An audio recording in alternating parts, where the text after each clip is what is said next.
Sur le quai, en embrassant ma mère tendrement, un tableau me revient en mémoire.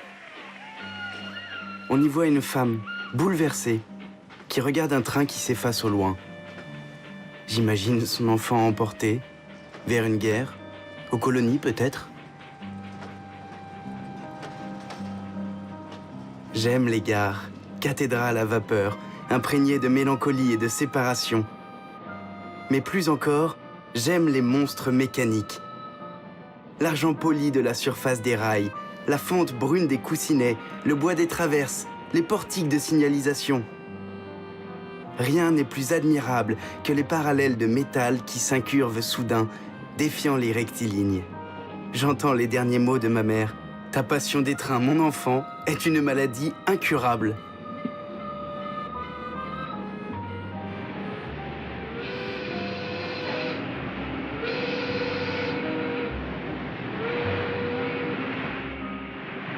Eric embarque pour Singapour, bien décidé à découvrir les chemins de fer de l'Empire.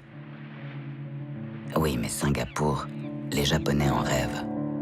L'île représente un symbole à abattre de la suprématie occidentale. Elle est aussi un point stratégique dans leur conquête de l'Asie. Les Britanniques, sûrs de leur supériorité, n'imaginent pas une seconde que les Japonais puissent les détrôner. Et si l'armée nippone avance en Malaisie, ça ne leur fait pas peur. Pour eux, Singapour est une forteresse imprenable.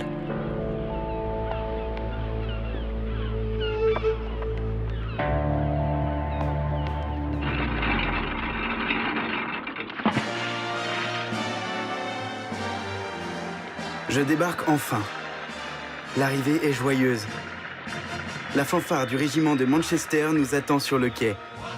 Trompettes, tuba, cymbales s'en donnent à cœur joie. Je me sens membre d'une expédition héroïque. Notre contingent est principalement indien, des Sikhs et des Garhwalis. Quelle fierté de participer à la défense de notre empire. Les Américains ont été pris par surprise à Pearl Harbor. Mais nous sommes prêts à nous battre. Singapour nous appartient.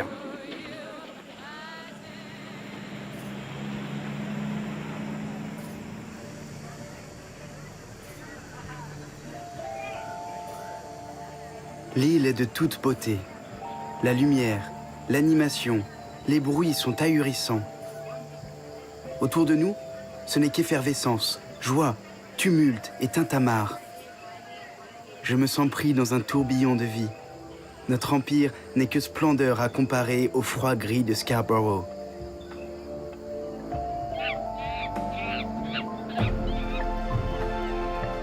Je suis envoyé au centre de commandement de Fort Canning, dans un bunker où sont installés les systèmes de communication. Avant de prendre mes quartiers, je me promène sur la plage. Je m'assois sur le sable fin et je regarde l'horizon. Quelle sérénité! J'ai l'impression d'attendre les Japonais, seuls contre tous.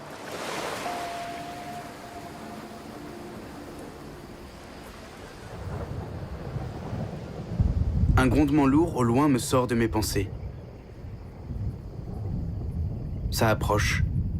Ça approche de plus en plus. Ce n'est pas l'orage, mais quoi alors? Je me rue dans le bunker. Tout le monde est déjà en alerte.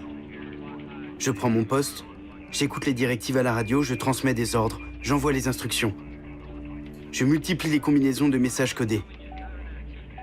Le 8 février, les canons japonais ouvrent le feu sur la côte est. Le 9, ils débarquent au nord-ouest. Je ne vois rien de ce qui se passe au-dessus de nos têtes, mais j'entends des bombardements sans riposte. C'est le chaos total.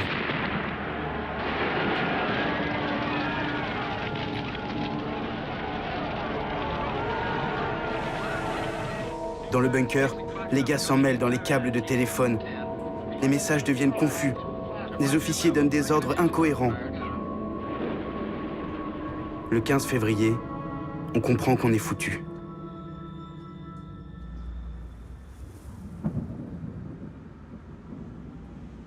Dans le bunker, un silence de mort. Nous sommes là, associés à jamais à la pire défaite de notre histoire.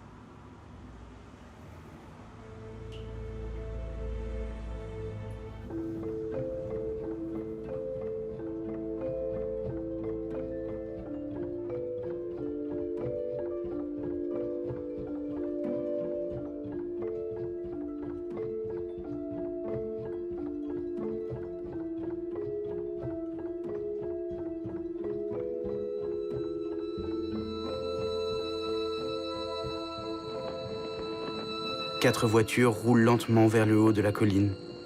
Les petits emblèmes du soleil levant flottant sur leurs ailes. Les occupants se tiennent droit, les bras raides le long du corps. Je vois des Japonais pour la première fois. Ils sont maintenant les maîtres de la Malaisie. Ils dominent les mers de l'Inde à la Polynésie. Ils nous ont vaincus. Et moi, je suis leur prisonnier.